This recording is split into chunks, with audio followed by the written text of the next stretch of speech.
పరిశుద్ధ గ్రంథం మొత్తం ఎన్ని పుస్తకాలు ఉన్నాయి? ఎన్ని పుస్తకాలు ఉన్నాయి? 66 పుస్తకాలు. అందులో పాత నిబంధన గ్రంథం ఎన్ని పుస్తకాలమ్మా? 29 పుస్తకాలు ఉన్నాయి. క్రొత్త నిబంధన 27 పుస్తకాలు ఉన్నాయి. వెరసి మొత్తం 66 పుస్తకాలు ఉన్నాయి. ఈ 66 పుస్తకాల్లో పాత నిబంధన గ్రంథంలో ఉన్న 39 పుస్తకాల్లో చివరి 39వ పుస్తకమే ఈ మలాకీ గ్రంథం. పాత నిబంధన గ్రంథంలో 39 పుస్తకాల్లో చివరి పుస్తకం ఇది. 39వ పుస్తకం మలాకీ గ్రంథం. ఈ మలాకీ గ్రంథము చాలా విషయాలు ఉన్నాయి ఇందులోను. మలాకీ అంటే నా వార్తాహరుడు లేదా నా దూత అని అర్థం. నా దూత అని అర్థం వస్తుంది. కనుక ఈ విషయాల్లోనికి వెళ్ళక ముందు మనము నేర్చుకుంటున్నాం.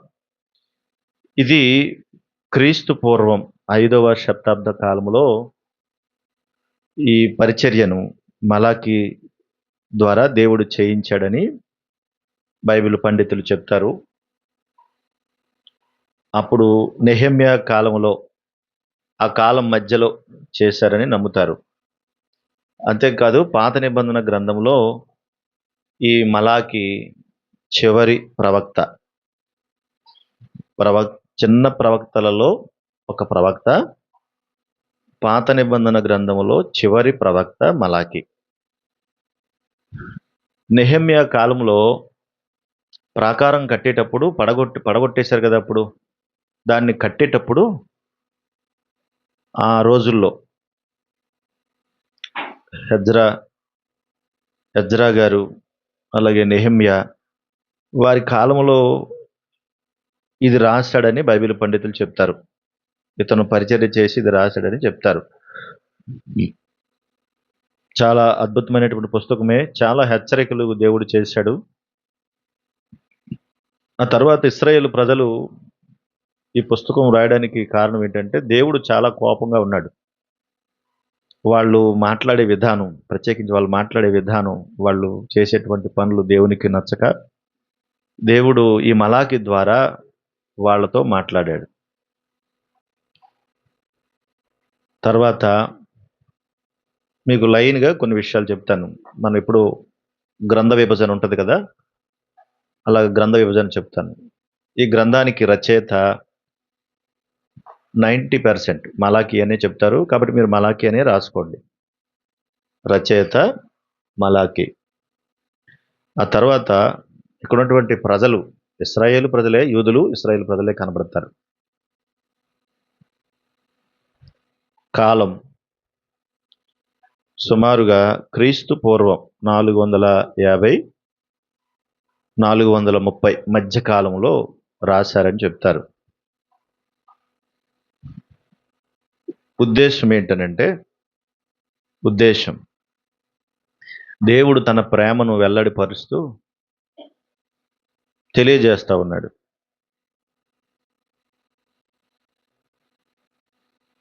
ఇందులో ఉన్న ముఖ్య పదం ఏంటనంటే 1వ అధ్యాయము 14వ వచనంలో ఉంది. 3 అధ్యాయాలు ఉన్నాయి ఇందులో. అందులో 1వ అధ్యాయం 14వ వచనంలో నేను ఘనమైన మహారాజునై ఉన్నాను అనే పదం అది రాసుకోవాలి. నేను ఘనమైన మహారాజునై ఉన్నాను, అది ముఖ్య పదం. ముఖ్య వచనం ఏంటంటే 2వ అధ్యాయము 7వ వచన భాగంలో ఉందన్నమాట. యాజకులు సైన్యములకు అధిపతియగు యెహోవా దూతలు గనుక జనులు వారి నోట ధర్మశాస్త్ర విధులను నేర్చుకుందురు, వారు జ్ఞానమును బట్టి బోధింపవలెను. ఇది ముఖ్య వచనంగా రాసుకోండి. నెంబర్ వేసేసుకొని తర్వాత మీరు రాసుకోండి. అక్కడ ముఖ్య వచనం 2:7 వేసేసుకోండి, తర్వాత రాసుకోవచ్చు. అక్కడ ముఖ్య అధ్యాయం ఏంటంటే 1వ అధ్యాయం. 3 అధ్యాయాలు ఉన్నాయి అందులో 1వ అధ్యాయం. 1వ అధ్యాయంలో చాలా విషయాలు దేవుడు వారితో మాట్లాడుతున్నప్పుడు కొన్ని ప్రశ్నలు వేస్తూ ఉంటాడనమాట. తర్వాత మలాకీలో యేసుక్రీస్తు, అంటే ఈ మలాకీ గ్రంథంలో యేసుక్రీస్తు ప్రభువారు ఏంటి అని అంటే అక్కడ ఒక మంచి మాట ఉంది. 3వ అధ్యాయము 6వ వచనంలో 3వ అధ్యాయము 6వ వచనంలో యెహోవానైన నేను మార్పు లేనివాడను అనే మాట. ఆయన మార్పు లేనివాడు. ఆయన మార్పు లేనివాడు అనేటువంటి మాట. ఇక చివరిది 9వది సంక్షిప్త వివరణ. అది రాసుకుని అలా వదిలేసేయండి. నేను మరలా చివరన చెప్తాను. ఎందుకంటే సంక్షిప్త వివరణ వెంటనే అయిపోదు కదా! చాలా టైం పడుద్ది అది. మీరు ఒక్కొక్కటి చెప్పాలది. ఇప్పటి వరకు మీరు రాసుకున్నారు కదా!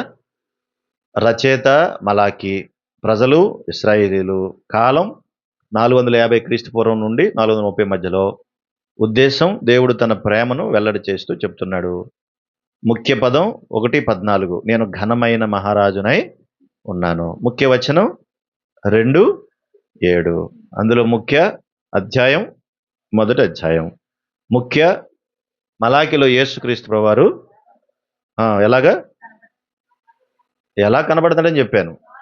మార్పు లేనివాడిగా కనిపిస్తున్నాడు. 3వ అధ్యాయము 6వ వచనం. ఇక చివరిది 9వది సంక్షిప్త వివరణ. క్లుప్తంగా మలాకి గ్రంథం గురించి చెప్పినటువంటి వివరణ ఇది. కనుక మలాకి అంటే నా దూత లేదా నా వార్తాహరుడు అని అర్థం. ఆ తర్వాత నెహెమ్యా కాలంలో ఈయన యొక్క పరిచర్య 5వ శతాబ్దంలో జరిగిందని చెప్తారు. ఈ విషయాలను గుర్తుపెట్టుకోవాలి. అంతేకాదు మలాకి ద్వారా దేవుడు మాట్లాడుతున్నాడు ప్రజలతో. అమ్మా, మలాకి ద్వారా దేవుడు తన ప్రజలతో మాట్లాడుతున్నాడు. దేవుడు ఎలా ఉన్నాడు? దేవుడు మామూలుగా ఎలా ఉన్నాడు? మనం చదువుకుంటాం. యోహాను సువార్త 4వ అధ్యాయము 24వ వచన భాగం తీయండి. నా ముఖం ఇంక చూస్తే నా ముఖంలో ఏం కనపడుతుంది? బైబిల్ తీయండి. అక్కడ తీయండి, బైబిల్ తీసి చూడండి. 4వ అధ్యాయము యోహాను సువార్త 4వ అధ్యాయము 24వ వచన భాగం. దేవుడు ఆత్మ గనుక అని ఏమనుంది అక్కడ? దేవుడు ఆత్మ గనుక అని. దేవుడు ఎవరమ్మా? ఆత్మకు అవయవాలు ఉంటాయా? ఆత్మకు అవయవాలు ఉంటుందా? ఆత్మకు నోరు ఉంటుందా? మనలాగా కాళ్ళు చేతులు ఉంటాయా? మనలాగా ముఖం ఉంటుందా ఆత్మకు? అంటే ఏమి ఉండదు. ఆత్మకు అవయవాలు ఉండవు. దేవుడు ఆత్మస్వరూపి, ఓకేనా? కానీ మనలాగా ఉన్నట్టుగానే ఆయన మాట్లాడతాడు. నోరున్నట్టుగానే ఆయన మాట్లాడతాడు. ఒక మంచి విషయాన్ని మనం చూద్దాం. చూడండి ఒకసారి. ప్రకటన గ్రంథం 1వ అధ్యాయం. ప్రకటన గ్రంథము 1వ అధ్యాయము చూడండి ఒకసారి. 12, 13 వచనాలు. ఇది వినగా నాతో మాట్లాడుతున్న స్వరమేమిటో అని చూడ తిరిగి తిని. ఒక స్వరం యోహాను గారితో మాట్లాడుతున్నట్టుగా కనబడుతుంది అక్కడ. ఏంటో అని తిరిగాడట. తిరిగినప్పుడు 7 సువర్ణ దీపస్తంభములను, ఆ దీపస్తంభముల మధ్య మనుష్య కుమారుని పోలిన ఒకరిని చూచితిని అన్నాడు. ఒక మనుషుల్లాగా కనిపిస్తున్నాడు దేవుడు. ఆయన పాదములు ఉందాక్కడ, ఆయన రొమ్ము ఉందాక్కడ, ఆయన తల వెంట్రుకలు అన్నీ ఉన్నాయి అక్కడ. ఆయన నేత్రములు, ఆయన పాదములు, ఆయన కంఠస్వరము, ఆయన ముఖము, ఇవన్నీ అందులో ఉన్నాయి. మరి దేవుడు ఆత్మస్వరూపి కదా. ఇవన్నీ ఏంటంటే మనలాగే ఉన్నట్టుగానే కనిపిస్తూ ఉంటాడు, మనతో ఉన్నట్టుగానే కనిపిస్తూ ఉంటాడు. అందుకనే ఈ దేవుడు, మనం నమ్ముకున్న ఈ దేవుడు ఎలాంటోడంటే మాట్లాడే దేవుడు. ఎవరైనా మాట్లాడే దేవుడు. మాట్లాడతాడు ఈయన. ఎలా మాట్లాడతాడంటే ఆయన ఇష్టం. ఎలాగైనా మాట్లాడతాడు ఆయన. ఈయన మౌనంగా ఉండేవాడు కాదు, మాట్లాడతాడు ఆయన. అందుకే మనకు పాత నిబంధన గ్రంథంలో చూడండి, యెహోవా సెలవిచ్చినదేమనగా అంటాడు. ఎన్నిసార్లు చెప్తాడో. పూర్వకాలంలో ప్రవక్తల ద్వారా మాట్లాడాడు, న్యాయాధిపతుల ద్వారా మాట్లాడాడు, సామాన్యమైన మనుషుల ద్వారా కూడా మాట్లాడాడు కదా. కనుక ఆయన మాట్లాడే దేవుడు ఎవరికైనా ఏదైనా చెప్పాలంటే ఎలాగైనా మాట్లాడతాడు. ఒకసారి చూడండి హెబ్రీ పత్రిక 1వ అధ్యాయము 1వ వచన భాగం చూడండి. హెబ్రీ పత్రిక 1వ అధ్యాయము 1వ వచన భాగము చూడాలి. బైబిల్ చూడాలి. పూర్వకాలమందు నానా సమయాలలో, నానా సమయాలంటే ఈ సమయం ఆ సమయం లేదు, ఏ సమయంలోనైనా మాట్లాడతాడు ఆయన. ఈ సమయం ఆ సమయం లేదు ఆయనకి. ఈ సమయంలో మాట్లాడాలి, ఈ సమయంలో మాట్లాడకూడదని ఏమీ లేదు. మనం ఎప్పుడెప్పుడు దేవునితో మాట్లాడతాం? అమ్మో, మనం ఎప్పుడెప్పుడు దేవునితో మాట్లాడడం? సంతోషం వచ్చిందనుకోండి, దేవునితో మాట్లాడతామా? అసలు అన్నీ మర్చిపోతాం సంతోషం వచ్చినప్పుడు కదా. అంతకుముందు కూడా చెప్పినట్టు గుర్తు, ఏదైనా సందర్భం జరిగిందంటే ఫస్ట్ నువ్వు ఎవరితో షేర్ చేసుకుంటావు? కానీ దేవునితో చెప్పం. అది మైనస్ మనకి. ఏ సందర్భంలోనైనా ఆయనతో మనం మాట్లాడుకోవాలి. ఆయన నానా సమయములలో, అంటే ఈ సమయం ఆ సమయం లేదు, అన్ని సమయాల్లో కూడా ఆయన మాట్లాడతాడు. ఆయన ఇప్పుడు ఈ సమయంలో లేపితే ఆయన లెగడంటే కుదిరితే తలుపు వేసుకుంటాడా? మరి తాళం వేసేస్తాం అనుకోండి, దేనికి వేస్తాం తాళం? మందిరానికి వేస్తాం తాళం. ఒకవేళ తాళం వేస్తే ఆయన తాళం ఏమి వేసుకోడు. నువ్వు ఏ సమయంలో మొరపెట్టినా ఆయన వింటాడు. ఏ సమయంలో ప్రార్థన చేసి ఏడ్చినా ఆయన వింటాడు. మనుషులైతే వినరు, కానీ ఆయన వింటాడు. అర్ధరాత్రిగాడ నీకేదో గుర్తొచ్చింది, సడన్ గా సంతోషం కలిగింది, వెంటనే లేచి ఆయనకి మొరపెడితే ఏం చేస్తాడు ఆయన? వింటాడు ఆయన. ప్రభా, నా బాధ ఇది, నేను ఎవరితో చెప్పుకోగలను, నువ్వే కదా నాకు తోడు అని అంటే ఆయన వింటాడు. సాధు సుందర్ సింగ్ అలాగే బైబిల్ చింపేశాడు ఆయన. బైబిల్ చింపేసి ముక్కల కింద చేశాడు. ఆ తర్వాత ఎవరో దెబ్బలాడుతుంటే వాళ్ళ దగ్గరికి వెళ్ళి వాళ్ళ చేతుల్లో బైబిల్ కూడా లాక్కుని మంటల్లో పడేశాడు. వాళ్ళ చేతుల్లో బైబిల్ కూడా తీసుకుని మంటలో లాగి పడేశాడు. అందరూ పోరాడుతుంటే ఏం చేయాలో అర్థం, పిచ్చిపోయినట్టు మళ్ళీ తిరుగుతున్నాడు. ఆఖరికి ఏం చేయాలో అర్థం కాక, అది ఏంటన్నా బైబిల్, అది అక్కడ కాళ్ళ దగ్గర ఉంది, అది ఏంటది? మరి ఎక్కడ పెట్టారు బైబిల్? ఒళ్ళో పెట్టుకోవాలిగా, ఒళ్ళో పెట్టుకోవాలి కదా బైబిల్. ఆఖరికి ఏం చేయాలో అర్థం కాక తన పిచ్చెక్కుడికి వెళ్ళి తగిలి అసలు దేవుడు అంటే ఏంటో తెలుసుకోవాలనిపించిందంట. అందుకే ఇంక లాభం లేదని చెప్పి గదిలోకి వెళ్ళి తలుపేసుకుని, నువ్వు నాతో మాట్లాడితేనే నేను బయటకు వస్తాను, లేకపోతే నేను రాను, లేకపోతే ఇందులోనే పడి చస్తాను. అదిగో మా ఇంటి ఎదురుగుండి నుంచే ట్రైన్ వెళ్తుంది, ఆ ట్రైన్ పక్కనే ఉందన్నమాట అది, దానికింత తలకేటి చచ్చిపోతానని చెప్పాడంట. నువ్వు మాట్లాడతావా? మాట్లాడు, లేకపోతే నేను పోతాను, నువ్వు ఎవరో నాకు తెలియాలి అలా అని చెప్పేసి ఏడుస్తూ, అసలు నువ్వు ఎవడో ఏంటో చెప్పు నాకు, నువ్వు అసలు ఉన్నావా లేదా అన్నట్టుగా మాట్లాడతాడు దేవుడితో. మాట్లాడుతుంటే అప్పుడు ఆయన ఏడుస్తూ ఉంటే తర్వాత ఆయన మాట్లాడంట, ఏ సింగు ఆయన మాట్లాడుతుంటే, ఏ సాధు అని ఎవరు నువ్వు ఏంటి అంటే, ఇప్పుడు దాకా ఎవరిని తిడుతున్నావు నువ్వు, ఎవరిని చింపందులో పడేశావు, ఎవరితో ఫైటింగ్ చేశావు, ఎవరి పేరెడితే తిట్టావు? ఆ ప్రభువునే నేను. అమ్మా వింటున్నారా? ఆ మాట మాట్లాడేటప్పటికి మైమర్చిపోయాడు, ఆనందపడ్డాడు. అవును నువ్వేనా, మరి నేనేం చేయాలంటే, ఇదిగో ఈ వెలుగును ప్రకాశింపచేయి నువ్వు అంటే. ఆ రోజు నుంచి ప్రభు నమ్ముకున్నాడు. ఆ రోజు నుంచి ప్రభు నమ్ముకుని, ప్రభు మాట్లాడిన మాటను బట్టి ఆ టిబెట్ ప్రాంతం అంతా, చైనా టిబెట్ ప్రాంతం మంచు కొండలో తిరిగి అక్కడున్న ప్రజలందరికీ సువార్త చేశాడు. సాధు సుందర్ సింగ్ అంటారు ఆయన్ని. ఆయన మాట్లాడితే అలా ఉంటది. ఆయన మాట్లాడేవాడు, ఆయన మౌనంగా ఉండేవాడు కాదు ఆయన. కానీ ఆయన మాట్లాడతాడు. మనం మాట్లాడేది ఆయన వింటాడు. మనం మాట్లాడిన దానికి సమాధానం చెప్తాడు ఆయన. నానా సమయములలో నానా విధములుగా అన్నాడు. నానా విధాలుగా అంటే ఎలాగైనా మాట్లాడతాడు. వాక్యం ద్వారా మాట్లాడతాడు, దర్శనాల ద్వారా మాట్లాడతాడు, మనుషుల ద్వారా మాట్లాడతాడు. ఎలా మాట్లాడాలన్నా ఆయన మాట మనకి చేరడానికి ఆయన ఎలా అందించాలో అలాగ అందిస్తాడు. అపోస్తలుడైన పౌలు అందరినీ కొట్టి తిట్టి వెళ్ళిపోతాడంట. అందరిని కొట్టి తిట్టి వెళ్ళిపోతా ఉంటే దారిలో పడ్డాడు. ఒక్క దెబ్బ కొట్టాడు, దేవుడు కిందడ్డాడు. నాయనా ఎందుకు యుద్ధానికి వెళ్తున్నావు? చంపడానికి వెళ్తున్నాను. ఎవరిని? నేను నమ్ముకున్న వారిని చంపడానికి వెళ్తున్నాను. అవునా, నీకేమొస్తుంది చంపితే మరి చెప్పు. ఇదిగో నువ్వు ఎవరిని చంపాలనుకుంటున్నావో ఆ ప్రభువును నేనే అన్నాడు. ఆయనతో మాట్లాడాడు ఆయన. ఒకరా ఇద్దరంటే ప్రవక్తలందరితోనూ మాట్లాడాడు. ప్రవక్తల ద్వారా కూడా మాట్లాడించాడు. నానా సమయంలో నానా విధములుగా. అక్కడ ఉంది ఆ మాట, చదవండి. ప్రవక్తల ద్వారా మన పితరులతో మాట్లాడిన దేవుడు అన్నాడు. అందరితోనూ మాట్లాడించాడంట ఆయన.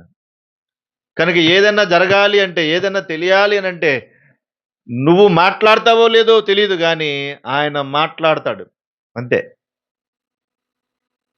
నాతో మాట్లాడమని చూస్తానంటే మాట్లాడతాడు, సమయం వస్తుంది ఆయనకి, మాట్లాడతాడు. కాబట్టి ఆయన మాట్లాడే దేవుడు.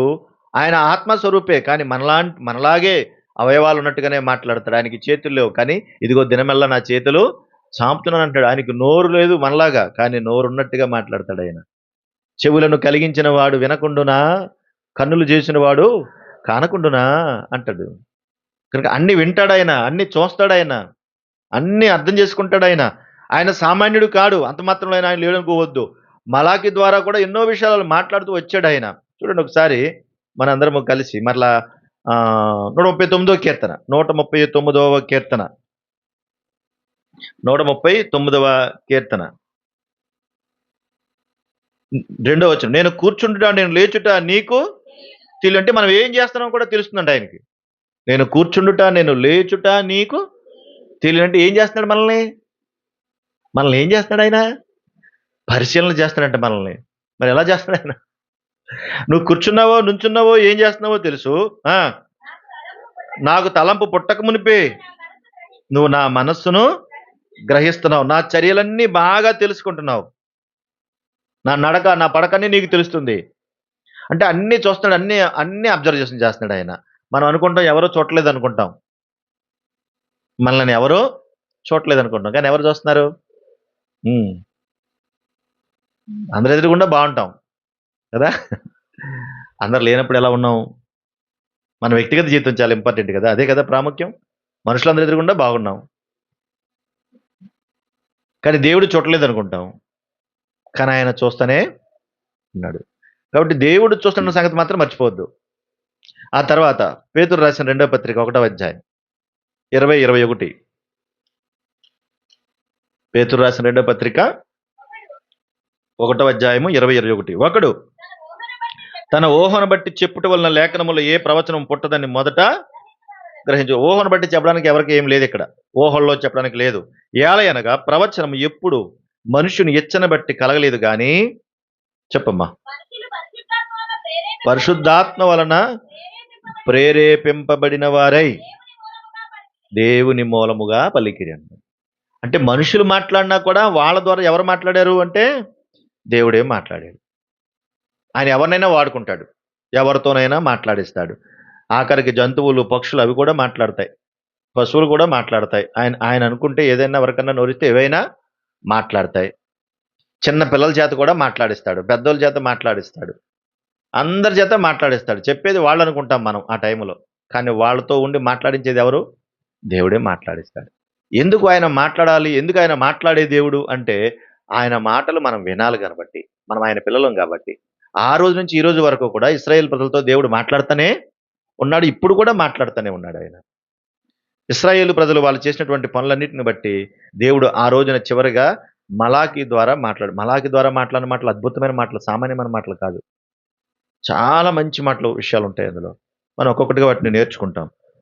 కాబట్టి ఆయన దేవుని యొక్క మాట మనం చదువుకుంటాం కదా, దేవోక్తి లేకపోతే మనుషులు ఏమైపోతారు? కట్టు లేక తిరుగుదురు అంటాడు. అంటే దేవుని మాట లేకపోతే మనుషులందరం ఏమైపోతాం? మనం నాశనం అయిపోతాం. ఎవరిష్టానుసారంగా వాళ్ళు ఉంటారు. కాబట్టి ప్రతిదానికి ఆయన మాట ఆధారంగా ఉండాలి. ఒకసారి అపోస్తుల కార్యములు 12వ అధ్యాయం, అపోస్తుల కార్యములు 12వ అధ్యాయము 20వ వచన భాగం నుంచి నేను చదువుతాను చూడండి. ఇక్కడ మాకు ఒక సందర్భం కనిపిస్తుంది మనకి. హేరోదు రాజు కనబడతాడు మనకి. ఆయన మాటలు ఎలా ఉన్నాయని చెప్తున్నాను. హేరోదు రాజు కనిపిస్తూ ఉంటాడు. ఈ హేరోదు రాజు క్రైస్తవులు తీసుకెళ్లి చెరసాల్లో పడేస్తే చాలా బాగుంటుంది అనుకుని ఆనందపడేటువంటి వాడు. అయితే ఒక రోజున ఏం చేశాడంటే 21వ వచనంలో, నియమింపబడిన దినమందు హేరోదు రాజవస్త్రములు ధరించుకుని న్యాయపీఠ మీద కూర్చుండి వారి ఎదుట ఉపన్యాసం చేశాడట. ఒక ధర్మశాస్త్రంలాగా పెట్టుకున్నాడు, న్యాయపీఠం ఎక్కేశాడు. అంటే మనుషులు చేయాల్సింది కాదు, దేవుడు నమ్ముకున్న వారు చేయాల్సిన పనులు, అక్కడ యాజకులు చేయాల్సిన పని. అక్కడికి వెళ్ళి మాట్లాడేస్తున్నాడు. అక్కడ వెళ్ళి మాట్లాడుతున్నప్పుడు ఆ మాటలన్నీ విన్నవాళ్ళు ఏమన్నారంటే, జనులు ఇది దైవ స్వరమే గాని మానవ స్వరము కాదని కేకలు వేశారంట. ఆ హేరోదు రాజు మాట్లాడితే అందరూ ఏమన్నారంటే, అబ్బో నువ్వు మాట్లాడుతుంటే ఈ మాటలు నీ మాటలు కదా, ఎవరి మాటలు అవి? దేవుడే మాట్లాడుతున్నాడు అన్నారంట. అంటే మనుషులు మాట్లాడనమాట మాట్లాడేది. ఈ సందర్భం ఇక్కడ ఎందుకు అలా పొగిడేరాళ్ళు అంటే, ఆ పైన తూరోనీయులు సీదోనీయులకు అతనికి అత్యాగ్రహము కలిగినందున అని ఉంది అక్కడ. ఈ తూరోనీయులు సూదోనీయులు వాళ్ళు ఏం చేశారంటే, వీళ్ళ మీదకి కోపం వచ్చింది హేరోదు రాజుకి. వింటున్నారా? కోపం వస్తే ఇప్పుడు ఆ కోపం చల్లారాలంటే ఏం చేయాలి మరి? వాళ్ళ మీద కోపం వచ్చింది ఈ రాజుకి. ఇప్పుడు ఈ రాజు వాళ్ళ మధ్యలోకి వెళ్ళి ప్రసంగం చేస్తున్నాడు. ఇప్పుడు ఆ రాజు కోపం చల్లారంటే ఏం చేయాలి? నువ్వు వీరుడివి, నువ్వు సూర్యుడివి అనాలి. వాళ్ళేమన్నారంటే ఇది దైవ స్వరమే గాని మానవ స్వరం కాదు, అబ్బా రాజా ఏం మాట్లాడేవు అన్నారు, పొగిడారు బాగా. ఆ కోపం దిగిద్దని. కానీ ఎవరి కోపం వచ్చింది అంటే, మన మాటలు ఎవరికి ఉపయోగం ఉండదు. మనం పైకి మనుషులు ఎదుట పొగుడుతాం, మన మాటలన్నీ కూడా వంకర మాటలే, మన మాటలన్నీ కూడా చెడు మాటలే, మన మాటలన్నీ కూడా ఎవరికి ఉపయోగం లేని మాటలే. కానీ దేవుని మాటలు అందరికీ అవసరం. అలా అలా మాట్లాడాడండి. మాట్లాడగానే దేవుడికి కోపం వచ్చింది. ఇప్పుడు ఏమైంది చూడండి అక్కడ. అతడు దేవుణ్ణి మహిమపరచనందున వెంటనే ప్రభుదూత అతన్ని మొత్తెను గనుక పురుగులు పడి ప్రాణము విడిచెను. ఒక్క దెబ్బ కొట్టాడంట దేవుడు. నువ్వు దేవుడు అంటావా? నువ్వు అంత గొప్పోడువా అని. అప్పటికే ఏం చేశాడు హేరోదు? యాకోబుని నరికించేశాడు, పేతుని చెరసాలలో పడేశాడు. ఈ గొడవ అంతా అసలు ఎందుకు వచ్చింది అనుకుంటున్నారు? యాకోబుని అందులో పడేశాడు, నరికించేశాడు. పేతుని చెరసాలలో పడేస్తే దేవుడు వచ్చి మళ్ళీ విడిపించేశాడు. ఆ పేతురు ఏమైపోయాడు రా బాబు అని పెద్ద గొడవ పెట్టుకున్నారు వీళ్ళందరూ పోగలి. ఆ సందర్భంలో జరిగింది ఇదంతా. అంటే మనుషులుగా మనము దేవుణ్ణి మహిమపరచాలే గాని మన సొంత మహిమ ఎప్పుడు కూడా తెచ్చుకోకూడదు. ఒక మాట చెప్పాలంటే దేవుని స్థానంలోనికి మనం ఎవరము వెళ్ళకూడదు. మనిషి అన్నవాడు దేవుని స్థానంలోకి వెళ్ళకూడదు. అప్పుడప్పుడు అంటాం, దేవుడు అడ్డం వచ్చినా సరే నిన్నెవడు కాంపలేడురా, ఆ దేవుడు కూడా నన్నేమీ చెయ్యలేడురా అంటాడు. అబ్బా ఏం పౌరుషం అండి బాబు, ఏం పౌరుషం అండి. దేవుడు అడ్డం వచ్చినా సరే నిన్నే హెత్తనియాలా? అయ్యి బాబోయ్ ఎంత పౌరుషం. కనుక దేవుని స్థానంలోకి వెళ్ళిపోతే దేవుడికి చాలా కోపం వస్తుంది. కాబట్టి దేవుని స్థానంలోకి మనం వెళ్ళకూడదు. ఒక సందర్భంలో ఏం జరిగిందంటే చూడండి అక్కడ అదే అపొస్తలుల కార్యములు 14వ అధ్యాయము 7వ వచన భాగం. లుస్త్రలో బలహీన పాదములు గల కుంటివాడు ఉన్నాడు. ఒకడు పుట్టిన మొదలుకొని కుంటివాడు. లుస్త్ర అనే ప్రాంతంలో పుట్టిన మొదలుకొని బలహీన పాదాలు, పాపం కుంటివాడు, కాళ్ళు లేవు. అలాంటోడు ఉంటే పౌలు బర్నబాలు ఏం చేశారంటే ప్రార్థన చేశారు. ప్రార్థన చేస్తే వాడికి కాళ్ళు వచ్చినాయి. వింటున్నారా? వాడికి కాళ్ళు వచ్చినాయి. కాళ్ళు రాగానే అక్కడ ఉన్నటువంటి వాళ్ళు అందరూ ఏం చేశారంటే అయ్యి బాబోయ్ దేవతలే మనుష్య రూపము దాల్చి మన మధ్యలోకి వచ్చాయి అని వాళ్ళిద్దరికి కలిసి వాళ్ళ దేవతల పేర్లు ఎట్టేశారు. ఏమిటి? బర్నబాకేమో దుపతి అని, పౌలుకేమో హెర్మే అని పేరు పెట్టేశారు. దుపతి, హెర్మే అని పేరు వాళ్ళ దేవతల పేర్లు అన్నమాట. పెట్టేసి దేవతలే మనుష్య రూపం దాల్చి మన మధ్యలోకి వచ్చేసాయి కాబట్టి వీళ్ళు చాలా గొప్పోళ్ళు అని చెప్పేసి వాళ్ళకి దండేసి దండం పెట్టి బండి తీసుకొచ్చి ఊరేగించేత్తకు సిద్ధపడ్డారు. వింటున్నారా? ఆ టైంలో ఇంకా పౌలు బర్నబాలకి భయం వేసేసి వాళ్ళు ఏం చేస్తున్నారు చూడండి. 14 అపోస్తలుడైన బర్నబాయు పౌలును ఈ సంగతి విని తమ వస్త్రములు చించుకుని సమూలముకు జ్వరబడి, అయ్యలారా మీరు ఎందుకు ఇలాగ చేయుచున్నారు? మేము కూడా మీ స్వభావం అంటే స్వభావం గల మనుషులమే. అయ్యా ఇవన్నీ చేయకండి అయ్యా, మీకు దండం పెడతాను అయ్యా, మాకు దండ వేయకండి అయ్యా. అసలు దండ అయితే వద్దని ఎవరైనా చెప్తాడా? ఓ అమ్మ వినండి అమ్మా, దండ అయితే ఎవరైనా వద్దంటాడా? అసలు ఈ రోజుని ఎన్ని దండలు వేయించుకుంటున్నారు, ఎన్ని సాల్వలు కప్పించుకుంటున్నారండి బాబు. అసలు ఇంకా వాళ్ళకి దండ అయిపోతే నిద్రడతలేదు వాళ్ళకి. అసలు దండ ఎవరికి ఎత్తారండి? మామూలుగా అసలు దండ ఎవరికి ఎత్తారు? అయితే పెళ్లికి ఎత్తారు, లేదంటే శవానికి ఎత్తారు. ఏదో సందర్భం ఉండాలి. ఏది లేదంటే ఫోటోకి ఎత్తారు. అంతే కదా. మరి నీకేం పోయే కాలం దండల మీద దండలు ఏం చేసుకుంటున్నావు? ఎక్కడ చూసినా దండలు వేసాడు. ఓ సాలో కప్పాడు, ఓ దండేసాడు. అసలు సినిమా హీరోలు కూడా సరిపోరు వీళ్ళకి. ఆ సూట్లు బూట్లు అన్నీ అసలు మామూలుగా లేవు. దేవునికి మహిమ తెచ్చే కార్యాలు ప్రజల మధ్యలోకి వెళ్ళవు, కానీ దేవునికి అవమానపరిచే కార్యాలు తొందరగా పోతాయి, తొందరగా వెళ్ళిపోతాయి. ఓరు బాబు మేము నీలాంటి మనుషులు మేర బాబు, మీకు దండం రా బాబు అని కాళ్ళు చేతులు పట్టుకుని బతిమాలాలతో వస్తుంది. ఎందుకు? మాకు దండ ఇయ్యొద్దు అని చెప్పడానికి, మాకు దండ ఇయ్యొద్దు అని చెప్పడానికి.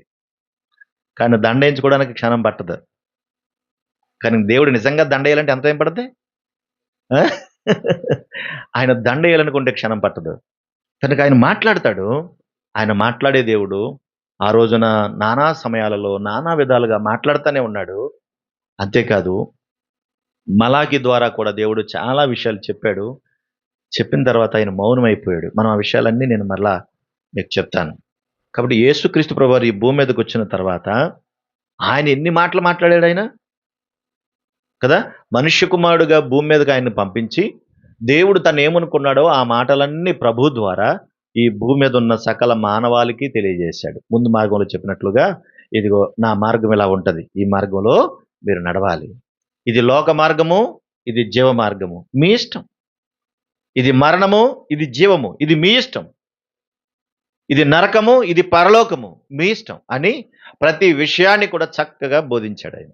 ఆ బోధించిన సందర్భాల్లోనే అపోస్తులుగా ఉన్నటువంటి వారిని బయటకు తీసుకొచ్చాడు. వాళ్ళ ద్వారా ప్రపంచానికి సువార్త అందించాడు. మనకి కూడా సువార్తను నేర్పించాడు. మనం ఎలా బ్రతకాలో తెలియజేశాడు. మన బ్రతుకును మన పాపపు జీవితాన్ని నుండి బయటకు తీసుకురావడానికి ప్రాణమే పెట్టాల్సి వచ్చింది. తన ప్రాణాన్ని త్యాగం చేసి మనల్ని బయటికి తీసుకొచ్చాడు. ఉత్తినే మాటల ద్వారా ఏమి ఆయన చేయలేదు. మనకు కోపం వస్తే కోడినో మేకనో వేసేస్తాం. కాదు కాదు, దేవుడు అలా చేయలేదు. తన కుమారుణ్ణే మన కొరకు బలి ఇచ్చి మనల్ని రక్షించాడు. కాబట్టి ఇన్ని మాటలు మనకెందుకు? 26 పుస్తకాలంటే మన జీవితాలను బాగు చేసి సరైన మార్గంలో నడిపించడానికి. దేవుడు తన కృప చేత మనల్ని బలపరచునుగాక. ఆమేన్. ప్రార్థన